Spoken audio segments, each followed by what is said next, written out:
Live from the Heartland Mamas Studios, this is the Heartland Mamas Podcast. I'm your host, Heidi Henry. The Heartland Mamas Podcast can be heard on all podcast platforms, YouTube, TikTok, Facebook, proudly part of the Demcast USA network. As of today, you have 234 days left to save the USA, so you better get out there and get active. Today, I'm doing a St. Patrick's Day float, light up float in a parade. So I'm doing everything, and on my little float, I have all the candidates are on my float, so I'm ready to go. So I hope you're out there doing something this weekend. Do something because the primary is on Tuesday here in Illinois. So get out there, get going. You got a lot to do. Go! So anyway, I want to talk about Katie Britt. And I know we've talked about it to death, but I want to go back and talk about what Jess Piper calls Fundy Baby Voice, and I've always called simpering church lady because that's what my mother always called it. She'd be like, oh my God, here come the simpering church ladies with their batty eyes, their little breathy voices. My mother disparaged of those women like you wouldn't believe. I mean, she's like, why are they deferring to their husbands? They go off to work and they're the ones in charge, running the household, managing the money, doing everything. This was back in the 60s when women were traditionally staying at home. And, my mom didn't go back to work until 1970-ish, when she was a Montessori teacher and had her own money. When she was able to have her own bank account and stuff, she just went on with that. But I watched what she was saying, and I've seen it among my own friends that they'll look at their husbands and they'll give them that breathless little baby voice, and they'll bat their eyes and they'll dress seductively for their husband. And then as soon as their husband leaves, they go out and do whatever they damn well please because they know they have to be as strong as reinforced concrete to get through your damn day, because you're not only managing your life, you're managing your home, you're managing the children, you're managing all the pets, you're managing everybody's appointments. You've got all the balls up in the air and you can't drop them. So, but God, for God's sake, why are you deferring to him? He should just pick up half those chores because you're probably working too. You're working your ass off at home. So my mother always thought that was just such a out and out lie to be breathless towards your husband. I can't even do it. It's like Stan and I've been we've been together for over 45 years and we've been married since 82. I have never deferred to him. We get along really well because we are equal partners in our relationship, in our marriage, in our home, in our chores, in our child rearing, and if he's not carrying his end, I'll get on his ass and he knows it. But our kids are grown now and they turned out to be good people because they had equal input from two good people, right?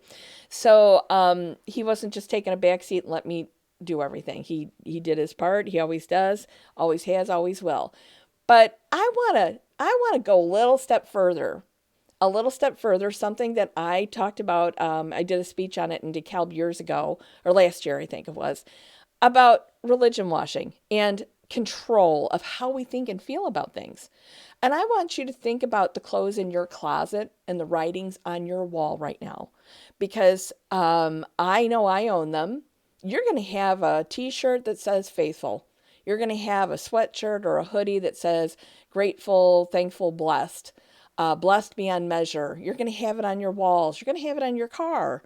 You're going to have it on your person. Ray Dunn brought it to us. I own one Ray Dunn piece, which is I keep meaning to get rid of in the garage sale because it says napkins on it, but it holds cocktail napkins. It is worthless. But I want you to think about how that makes you feel when you wear it, when you present it on your wall, when you wear it on your car, right? Are you really thankful, grateful, and blessed for the fact that you pay more taxes than a gazillionaire? You shouldn't be. Are you really thankful, grateful, and blessed every time you have to do one more stinking fundraiser for your kid's school? No. Are you thankful, grateful, and blessed because you have a huge out-of-pocket for your medical bills? No. But to teach you that you should be, and I'm a big believer of living in gratitude. I'm grateful for every day that I get up and I'm in this side of the dirt, and I get another chance to raise some more hell. But Don't capitulate to this religion washing, to this Fundy Baby Voice that we put on our bodies, to present to the world that we are so grateful and thankful and blessed that we wear it on our t-shirt, even though we're going to go home to a mountain of bills that we can't afford to pay. Or we're going to go to the grocery store and have to decide between 6 cents on a pound of meat because that adds up quickly, or $2 or whatever it is. Or are we going to curtail our driving because gasoline has gone up because the Saudis have decided to manipulate our elections? Is that a reason to be thankful, grateful, and blessed? Or blessed beyond measure? Or faithful? You can be a faithful person and still be effing pissed off. You don't have to wear the Fundy Baby Voice. You don't have to put it on your wall or your car. You can say, stop the deportation of U.S. oil. Stop the sale of U.S. oil to other countries. You can say, yeah, I'm glad I have a good doctor, but I'm not thankful that I have a huge out-of-pocket. Don't fall for it. It is a way of developing conditioned response in all of us. Like the Fundy Baby Voice, the simpering church women voice, as my mother used to call it, that simpering, oh, coy, giving in, giving up, giving over the control because you're thankful, grateful, and blessed for stuff that you can't control. You don't control the price of life cereal. They control that. And they don't care that they've made the boxes smaller. They don't care that it costs you more. They don't care that you're trying to figure out how to put braces on your kids' teeth that you can't afford. Even if you walk into that orthodontist office with a shirt that says blessed beyond measure. Because maybe you are, or maybe you're just a hardworking person that's doing the best they can. But beware of falling into the trap that says, I have to be this because I am a person of deep religious faith. Being a person of deep religious faith is not something, in fact, if you've read your Bible, if that you're a Christian, you don't wear that on the outside of your body. You are told deliberately to wear that on the inside. That is something you do between you and God, not something you wear as a billboard on your body. But it performs a conditioning that makes us feel that we have to be in that place in this moment in time. And we don't. We do not have to be conforming to the Katie Britts of this world, to be breathless and wide-eyed when the horrors of the world are all around us, when fascism and the destruction of our planet is right there.